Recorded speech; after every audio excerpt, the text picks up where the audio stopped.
Hey, this is Robert at Guzzi Fabrication.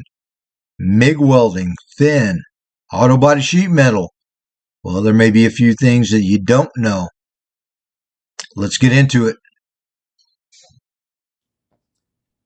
Okay, one thing you definitely need to know about MIG welding. It is very different than TIG welding, the fit up and prep. Okay, TIG welding, no gap. MIG welding, you need a gap. How much of a gap do you need? Well, a razor blade, box cutter blade is a really good down and dirty guide. So you can see we have a slight gap here. Now the reason that you have to have a gap, MIG welding, if you don't and the pieces are too close together, it's going to cause something called crowding. What does crowding do? As soon as you initiate the arc, you're going to make a weld nugget, a weld puddle. It's going to be molten. It's going to be expanding. When it cools, it contracts. If you don't have any room for it to move to closer together, it's going to crowd, each piece is going to crowd each other. And what will happen is that one piece will go up or down, one or the other. And if you start welding like that, by the time you get to the end of your panel, man, you're going to be really out of shape. It's going to be a nightmare. So to avoid that, always have a slight gap MIG welding. Hey, what do I set my welder at? So to know what you set your welder at, well, you follow the formula. And the formula starts with one of these. So this is a material thickness gauge. And usually they'll come with welders, but if it doesn't, hey, just go out and get one. Really simple to use. Too loose there. Won't fit here. Perfect fit here. So we're working with 18 gauge steel. So hey man, the formula is really easy to follow. We're using argon and carbon dioxide shielding gas. It's a 75-25 mix. Every welder on either the inside panel or maybe in the manual will have a chart like this. Okay, so now that we know what shielding gas we're using 0.035 wire. That's what's in the machine. We're doing 18 gauge, 16-120.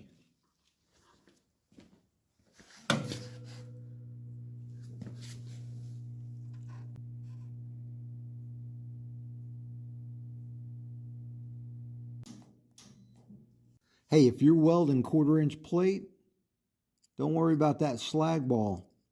But if you're doing some thin auto body sheet metal, make your life easier.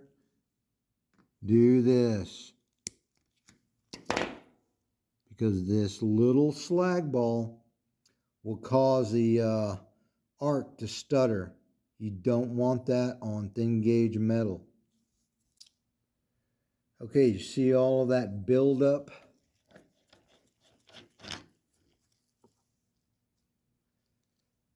All of that is going to cause the gas flow to not come out, and you're going to have a lack of shielding gas. And you can see how much, how restricted it is. So invest in a pair of these. These are welding pliers. You can get them at any welding supply store. Very handy. And the handiest thing about them,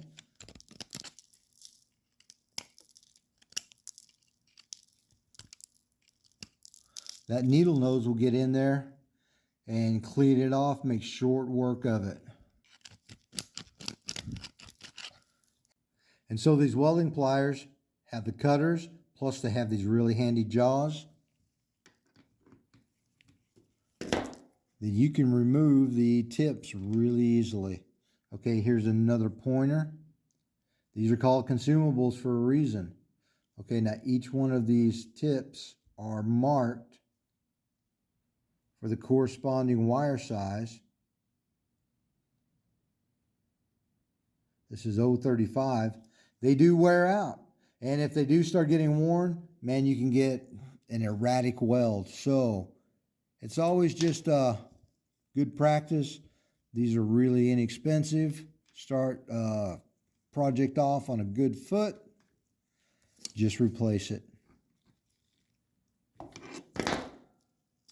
And now our cleaned out nozzle. Now we have total gas flow. Okay, so across the board, I usually use 0.035 wire. Unless I'm doing some really thick plate like 1/2 inch, then I'll jump up to 0.45. But for thin Autobody metal, do yourself a favor.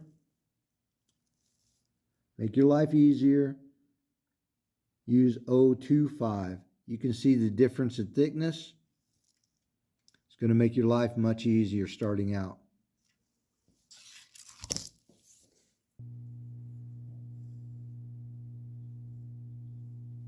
Okay, now is that perfect for every situation? No, that is your baseline. That's your starting point. And it's always a really good idea to get some scrap pieces and the same thickness as the metal you're trying to weld and do a little practice. Here's another really good idea.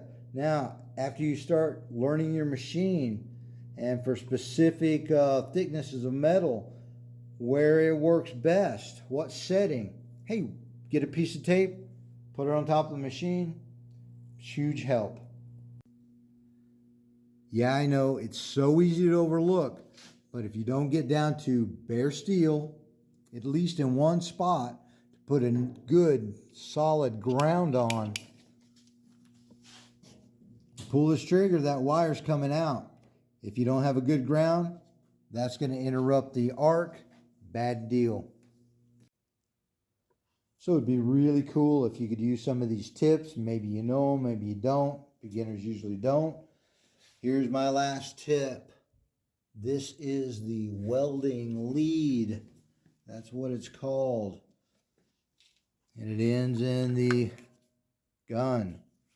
Okay, inside of this lead is a metal liner. Whenever you put your machine away, always drape the lead. I see a lot of guys, they'll either wind it up really tightly here, or maybe they'll wind it up really tightly there. If you kink this metal liner inside by winding it up too tight or making sharp bends, you're not going to make good welds, period. So always keep that in mind. Hey, and as always, thanks for watching.